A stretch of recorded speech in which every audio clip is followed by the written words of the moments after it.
तर आजच्या या ऑनलाईन क्लासमध्ये आपल्या सर्वांचं या ठिकाणी स्वागत करतो. आज आपल्याला विकासाच्या अर्थशास्त्रामधील पहिल्या चॅप्टरमधील पहिला टॉपिक आपण पाहत आहोत की अ, आर्थिक विकासाची संकल्पना, कन्सेप्ट ऑफ इकॉनॉमिक डेव्हलपमेंट ही आपल्याला आजच्या तासाला पाहायची आहे.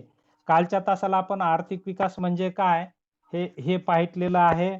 त्यानुसार आपण तीन दृष्टिकोनाच्या व्याख्या पाहितलेल्या आहेत. त्यामध्ये पहिला दृष्टिकोन म्हणजे वास्तव राष्ट्रीय उत्पन्नावर आधारित आपण व्याख्या पाहितलेली आहे, जी की बाडविन यांनी केलेली आहे. त्यांच्या मते आर्थिक विकास ही अशी प्रक्रिया आहे की ज्यामध्ये दीर्घकाळात अर्थव्यवस्थेतील वास्तव राष्ट्रीय उत्पन्न वाढते. म्हणजे वास्तव राष्ट्रीय उत्पन्न आपण राष्ट्रीय उत्पन्नाचं मोजमाप करत असताना पाहिलं. वास्तव राष्ट्रीय उत्पन्न कशाला म्हटलंय की अंतिम उपभोग्य वस्तूंची त्यामध्ये काय होते, मोजदाद होते, बरोबर आहे. आणि त्याला आपण वास्तव राष्ट्रीय उत्पन्न असं म्हटलेलं आहे. त्यानंतर दुसरी व्याख्या आपण पाहितलेली आहे की दरडोई उत्पन्न, बरोबर आहे. दरडोई उत्पन्नावर आधारित ही एक दुसरी व्याख्या आर्थिक विकासाची केलेली आहे की यामध्ये अशी व्याख्या दिलेली आहे की आर्थिक विकास अशी प्रक्रिया होय की ज्या प्रक्रियेद्वारे दीर्घकाळात देशाच्या दरडोई उत्पन्नात वाढ होते. म्हणजे दरडोई उत्पन्न आपण कशाला म्हटलेलं आहे की दरडोई उत्पन्न म्हणजे स्थूल अर्थशास्त्रात पाहिलं, म्हणजे राष्ट्रीय उत्पन्नाच्या संकल्पनेमध्ये एक संकल्पना आहे दरडोई उत्पन्नाची, बरोबर आहे. त्यामध्ये आपण पाहिलं की दरडोई उत्पन्न बरोबर आहे देशाची एकूण लोकसंख्या भागिले देशाचं वास्तव राष्ट्रीय उत्पन्न, बरोबर आहे.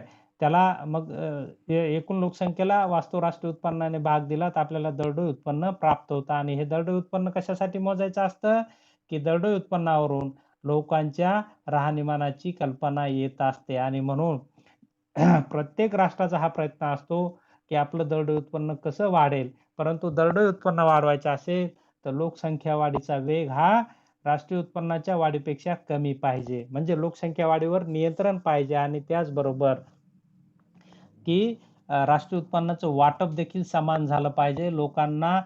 लोकांच्या क्षमतांचा विकास करण्याची त्यांना संधी मिळाली पाहिजे किंवा मानव विकास त्या ठिकाणी झाला पाहिजे. जर अशा प्रकारची अनुकूल परिस्थिती असेल तर त्या राष्ट्रात किंवा राज्यांमध्ये दरडोई उत्पन्न वाढू शकतं, बरोबर आहे. आणि प्रत्येक राष्ट्राचा हा प्रयत्न असतो, कारण दरडोई उत्पन्नावर राष्ट्रीय विकासाचं किंवा देशाच्या विकासाचं मोजमाप करण्याचं दरडोई उत्पन्न हे एक साधन आहे किंवा निर्देशक आहे किंवा घटक आहे. म्हणजे देशाचा विकास जर मोजायचा असेल तर राष्ट्रीय उत्पन्नाच्या आधारे मोजला जातो किंवा दरडोई उत्पन्नाच्या आधारे मोजला जातो. किंवा तिसरा एक दृष्टिकोन आहे, देशाचा विकास हा आर्थिक कल्याणाच्या सहाय्यानेही मोजला जातो. तिसरी व्याख्या आपण कालच्या तासाला पाहिली की कल्याणावर आधारित अशा प्रकारची ही व्याख्या आहे की ज्यामध्ये आपण पाहतो की आर्थिक विकास म्हणजे वस्तू व सेवांच्या उपलब्धतेत वाढ होऊन आर्थिक भौतिक कल्याणात झालेली दीर्घकालीन सुधारणा होय. म्हणजे आर्थिक कल्याणानुसार जर विकास मोजायचा असेल तर त्यामध्ये काय अपेक्षित आहे, वस्तू आणि सेवांच्या उत्पादकतेमध्ये प्रचंड प्रमाणात वाढ होते आणि त्यामुळे लोकांच्या गरजा पूर्ण होतात. म्हणून लोकांचं भौतिक सुख किंवा कल्याण वाढतं. मग अशा प्रकारची व्यवस्था म्हणजे जिथे असते त्याला आपण आर्थिक कल्याण असं म्हणता येईल. आपण पाहतो की लोकांच्या जेवढ्या गरजा पूर्ण होतील तेवढं लोक समाधानी असतात. आणि भौतिक वस्तूंच्या सहाय्याने जी आपण गरज पूर्ण करतो त्याला भौतिक कल्याण आहे असं म्हणता येतं.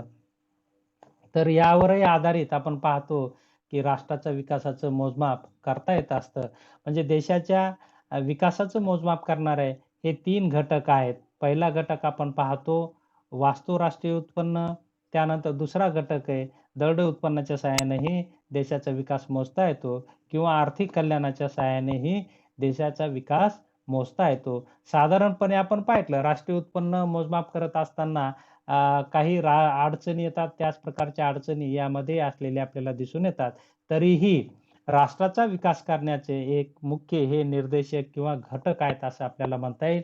किंवा एखाद्या राष्ट्र विकसित झालं तेव्हाच म्हणता येईल त्या राष्ट्राचं वास्तव राष्ट्रीय उत्पन्न वाढलं किंवा दरडोई उत्पन्न वाढलं किंवा लोकांचं आर्थिक कल्याण, भौतिक कल्याण घडून आलं, तर ते राष्ट्र पुढे त्या राष्ट्राचा विकास झाला असं आपल्याला म्हणता येईल. म्हणजे विकासाचे हे घटक कालच्या तासाला आपण पाहिलेले आहेत.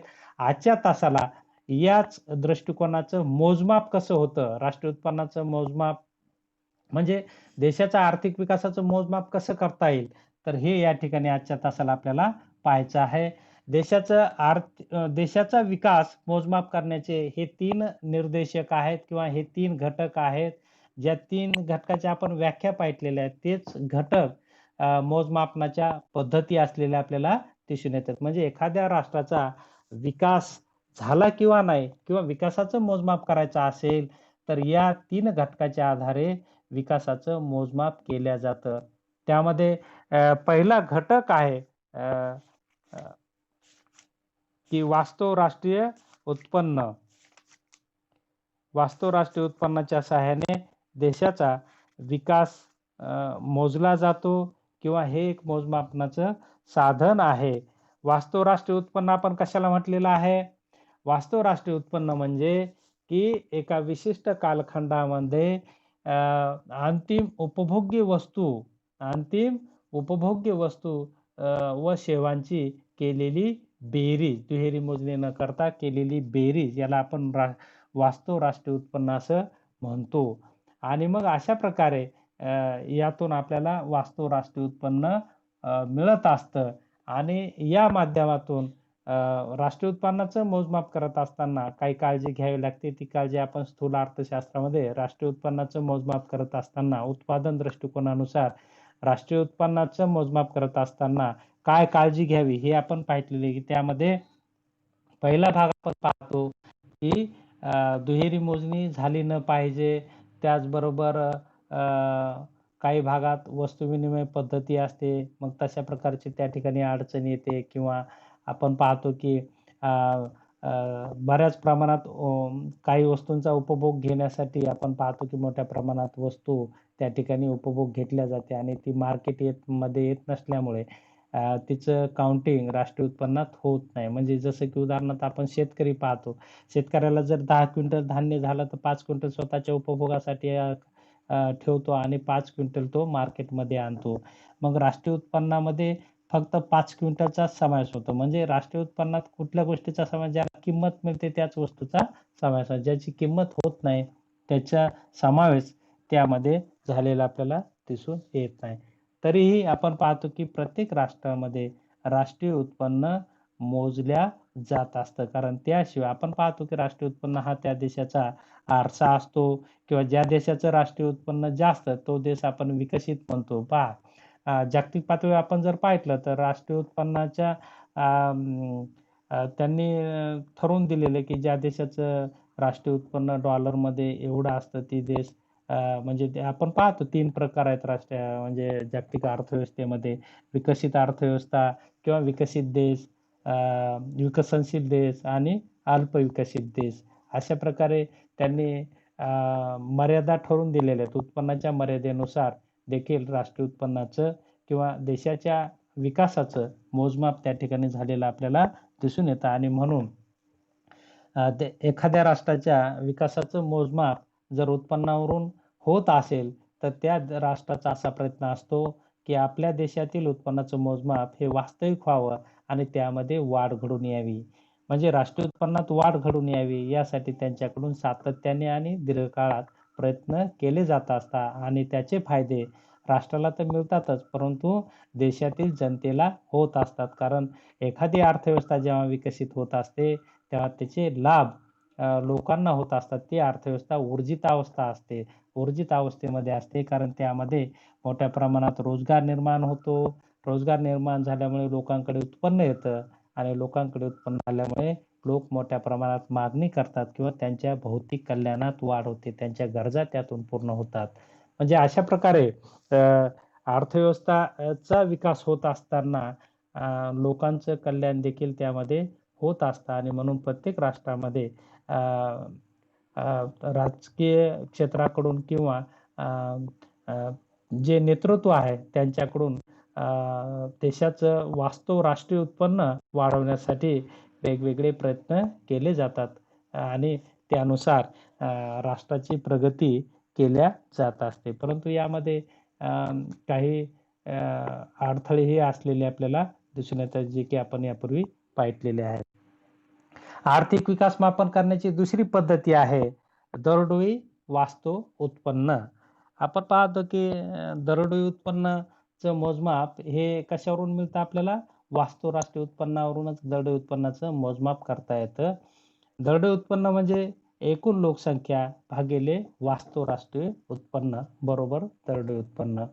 दरडोई उत्पन्नावरून आपल्याला लोकांच्या राहणीमानाची कल्पना येते. आपण पाहतो ज्या देशाचं दरडोई उत्पन्न जास्त, आता दारिद्र्याची व्याख्या देखील आपण दरडोई उत्पन्नावरून करतो. म्हणजे विकासाचा हा एक मुख्य घटक आहे. विकास मोजमापनाचा हा एक मुख्य घटक आहे किंवा निर्देशक आहे किंवा ज्याला आपण इंडिकेटर्स म्हणूया, हा आहे की दरडोई उत्पन्न जर चांगला असेल तर ते राष्ट्र विकसित किंवा तो प्रदेश विकसित किंवा ते राज्य विकसित असं म्हटलं जातं.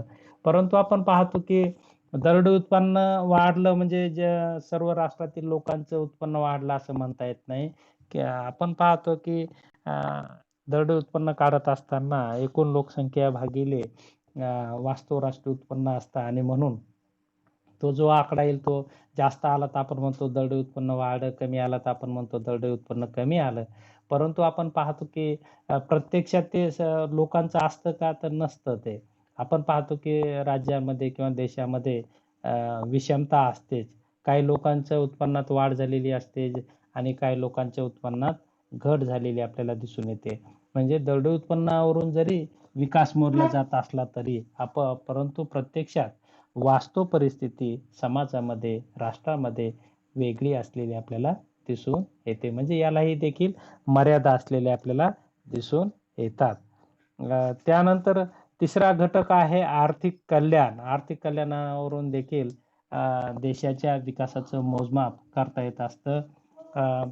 आपण पाहितलं की आर्थिक कल्याणानुसार व्याख्या पाहितलेली आहे की देशामध्ये मोठ्या प्रमाणात वस्तू आणि सेवांची निर्मिती होते आणि त्यामुळे लोकांच्या भौतिक कल्याणात वाढ होते आणि त्यातून ही एक दीर्घकालीन प्रक्रिया असं आपण व्याख्या करत असताना म्हटलेलं आहे. म्हणजे आपण पाहतो की अर्थव्यवस्थेमध्ये लोकांच्या अमर्याद गरजा असतात. त्या गरजा पूर्ण करणारी साधने ही मर्यादित असतात. त्याचबरोबर ती दुर्मिळ असतात आणि त्यामुळे लोकांसमोर आर्थिक प्रश्न निर्माण होतात. गरजा अनंत असतात, परंतु गरजा पूर्ण करणारी साधने ही मर्यादित असतात आणि याचा मेळ घालत असताना लोक आपण पाहतो की ज्या अत्यावश्यक गरजा आहेत त्यांचा असा क्रम लावतात आणि त्या सोडवण्याचा प्रयत्न करतात आणि त्यातून स्वतःचं समाधान, हित साध्य करण्याचा प्रयत्न करत असतात. याच हिताची मोजणी यामध्ये केल्या जाते की लोकांचं जेवढं हित होईल, सामाजिक भौतिक कल्याण जेवढं होईल, तेवढा अर्थव्यवस्थेचा विकास जास्त. म्हणून अर्थव्यवस्थेमध्ये उत्पादन, वितरण आणि उपभोग हा व्यवस्थित झाला पाहिजे. तर त्या देशामध्ये किंवा त्या अर्थव्यवस्थेमध्ये आपण पाहतो की आर्थिक कल्याण झालं असं आपल्याला म्हणता येईल. म्हणजे राष्ट्रीय उत्पन्नाचं वितरण व्यवस्थित झालं पाहिजे. ते सर्वांपर्यंत पोहोचलं पाहिजे. विकासाची फळे सर्वांना मिळाली पाहिजे. त्याचा फायदा सर्वांपर्यंत गेला पाहिजे असं आपल्याला म्हणता येईल. तरच त्या अनुषंगाने आर्थिक विकास झाला किंवा देशाचा विकास झाला असं आपल्याला म्हणता येईल. आपण पाहतो की विकास मोजमापनाच्या या 3 पद्धती असलेल्या आपल्याला या ठिकाणी दिसून येतात. त्यामध्ये आर्थिक विकास मापनाची पहिली पद्धत म्हणजे राष्ट्रीय उत्पन्न, दुसरी पद्धत म्हणजे दरडोई वास्तव उत्पन्न आणि तिसरी पद्धत म्हणजे आर्थिक कल्याण. आपण पाहतो की या 3 पद्धतीच्या सहाय्याने किंवा या 3 घटकाच्या सहाय्याने एखाद्या राष्ट्राचं विकासाचं मोजमाप केलं जातं. परंतु आपण पाहतो की आता ह्या पद्धतीमध्ये आणखी एक नवीन पद्धती ॲड झालेली आहे, ज्याला आपण मानव विकास असं म्हणतो आहे. नवीन-नवीन आपण पाहतो की आता जागतिकीकरणाच्या या युगामध्ये किंवा आधुनिक युगामध्ये जसं काळ जातो तसं किंवा जसं काळ जात असतो तसं नवीन-नवीन गोष्टी किंवा परिवर्तन होत असतं आणि आज आपण पाहतो की एखाद्या राष्ट्राचं राष्ट्रीय उत्पन्न किती आहे, त्यापेक्षा त्या राष्ट्रातील मानव विकास कसा आहे, लोकांना विकासाच्या संधी प्राप्त होतात का, तिथे सामाजिक न्याय आहे का, या सर्व बाबी आता राष्ट्राचा विकासाचं मोजमाप करत असताना आता नोंद घेतल्या जात आहे या सर्व गोष्टीची. म्हणजे हा पूर्वीचा काळ होता, की एखाद्या देशाचं राष्ट्रीय उत्पन्न चांगलं म्हणून तो देश विकसित किंवा दरडोई उत्पन्न चांगलं म्हणून तो देश विकसित. परंतु आता विकसित राष्ट्राच्या आता संकल्पना बदलत आहेत किंवा राष्ट्राचा विकास मोजमापनाच्या संकल्पना आता बदलत आहेत. त्यामध्ये आपण पाहतो, की मानव विकास ही एक नव्याने संकल्पना आलेली आपल्याला दिसून येते, की एखाद्या राष्ट्राचं उत्पन्न वाढण्यापेक्षा त्या राष्ट्रातील मानवाचा विकास कसा झालाय, लोकांच्या विकासाच्या संधी कशा निर्माण झाल्यात, यावर त्या राष्ट्राचा विकास आता ठरत आहे किंवा त्यानुसार त्या राष्ट्राचं विकासाचं मोजमाप होत असलेलं आपल्याला दिसून येतं. मग मानव विकास अनेक घटकांवर किंवा निर्देशावर अवलंबून आहे. अनेक त्याचे ते इंडिकेटर्स आहेत ते आपल्याला या ठिकाणी पाहावयास मिळतात. परंतु आज आपण पाहतो की एखाद्या राष्ट्राचं उत्पन्न वाढलं, राष्ट्रीय उत्पन्न वाढलं म्हणजे तो देश विकसित झाला असं जरी आपण म्हणत असलो, परंतु देशांतर्गत लोकांची स्थिती वाईट असते. कारण राष्ट्रीय उत्पन्नाचं जोपर्यंत समान वितरण होत नाही, तोपर्यंत समाजाला त्याचे फायदे मिळत नाही. परंतु आपण पाहतो की राष्ट्रीय उत्पन्नाचं वाटप उत्पादनाच्या घटकामध्ये समान वितरण होत नाही. त्याचं असमान जर वाटप झालं, तर आपण पाहतो की राष्ट्राच्या विकासात अडथळे निर्माण होतात आणि ते अडथळे मागासलेल्या राष्ट्रांमध्ये, अल्पविकसित राष्ट्रांमध्ये मोठ्या प्रमाणात निर्माण होत असल्याचे आपल्याला दिसून येतात. आणि म्हणून एखाद्या राष्ट्राचं राष्ट्रीय उत्पन्न जास्त आहे म्हणून ते राष्ट्र विकसित आहे असं म्हणता येत नाही, की एखाद्या राष्ट्राचं राष्ट्रीय उत्पन्न कमी असलं तरी मानव विकास निर्देशांक जर चांगला असेल, तर ते राष्ट्र जास्त विकसित आहे असं आज आपण पाहतो, की विकासाच्या बाबतीत ही संकल्पना आता पुढे येत आहे. तर मानव विकास हा महत्त्वाचा घटक आहे, की राष्ट्रातील लोकांना शिक्षणविषयक सुविधा, आरोग्यविषयक सुविधा, त्या सामाजिक न्याय ह्या संपूर्ण गोष्टी किंवा प्रत्येकाला विकासाच्या संधी, त्यांच्यामधील क्षमता विकसित करण्याची संधी जर निर्माण करण्याची व्यवस्था त्या अर्थव्यवस्थेमध्ये असेल, तर ती अर्थव्यवस्था चांगली आहे किंवा विकसित आहे किंवा त्यावरून ती कशी आहे याचं मोजमाप आज आपण पाहतो, की मोठ्या प्रमाणात जागतिक पातळीवर होत आहे. म्हणजे विकासाच्या संकल्पना, मोजमापनाच्या संकल्पना काळानुरूप बदलत आहे. आपण पाहतो, की विकास प्रक्रिया ही दीर्घकालीन प्रक्रिया आहे. दीर्घकाळात अनेक बदल होत असतात. त्यानुसार देशाच्या विकास मोजमापनाच्या पद्धतीतही बदल होत असतात. असे जरी बदल झाले, तरीही आपण पाहतो, की उत्पन्न हे महत्त्वाचं साधन असतं. उत्पन्नातूनच आपण पाहतो, की भांडवल निर्माण होतं. भांडवलातून गुंतवणूक निर्माण होते आणि गुंतवणुकीतून मोठ्या प्रमाणात रोजगार प्राप्त होत असतो. या रोजगार प्राप्तीतून लोकांचे उत्पन्न वाढतं आणि लोकांचं उत्पन्न वाढणं म्हणजे लोकांचं लिव्हिंग म्हणजे राहणीमानाचा दर्जा त्या ठिकाणी वाढत असतो आणि राहणीमानाचा दर्जा वाढला म्हणजे विकास झाला असं आपल्याला म्हणता येईल. म्हणजे ह्या राष्ट्राच्या विकास मोजमापनाच्या पद्धती या वेगवेगळ्या जरी असल्या तरी सर्वांचा समान उद्देश आहे, जो की व्यक्तिहितच असलेला आपल्याला दिसून येतं, की राष्ट्रांमध्ये व्यक्तिविकास जे अडथळे आहेत ते दूर करण्यासाठी विकासाचं मोजमाप करायचं असतं.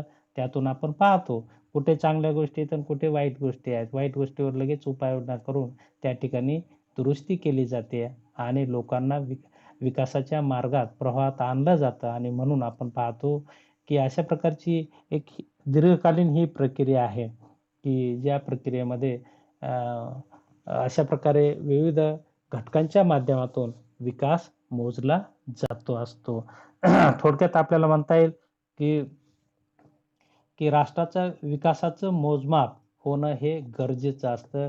कारण विकासातील अडथळे त्यामुळे समजत असतात आणि अडथळे जर लक्षात आले, तर त्यावर उपाययोजना करता येते आणि उपाययोजना केल्यामुळे एक समतोल विकास कसा करता येईल, अशा प्रकारचं एक उच्च ध्येय समोर ठेवून त्यानुसार राजकीय धोरण किंवा आर्थिक धोरण किंवा सामाजिक धोरण किंवा सांस्कृतिक धोरण ठरवता येतं आणि त्यामुळं राष्ट्राच्या विकासाचं मोजमाप होणं हे गरजेचं असतं आणि ते मोजमाप या विविध संकल्पनाच्या आधारे किंवा वेगवेगळ्या मुद्द्यांच्या आधारे किंवा घटकांच्या आधारे केल्या जातं. ज्यामध्ये आपण पाहिलं की राष्ट्रीय उत्पन्न मापनाचा पहिला घटक वास्तव राष्ट्रीय उत्पन्न, दुसरा घटक दरडोई वास्तव उत्पन्न आणि तिसरा घटक म्हणजे आर्थिक कल्याण.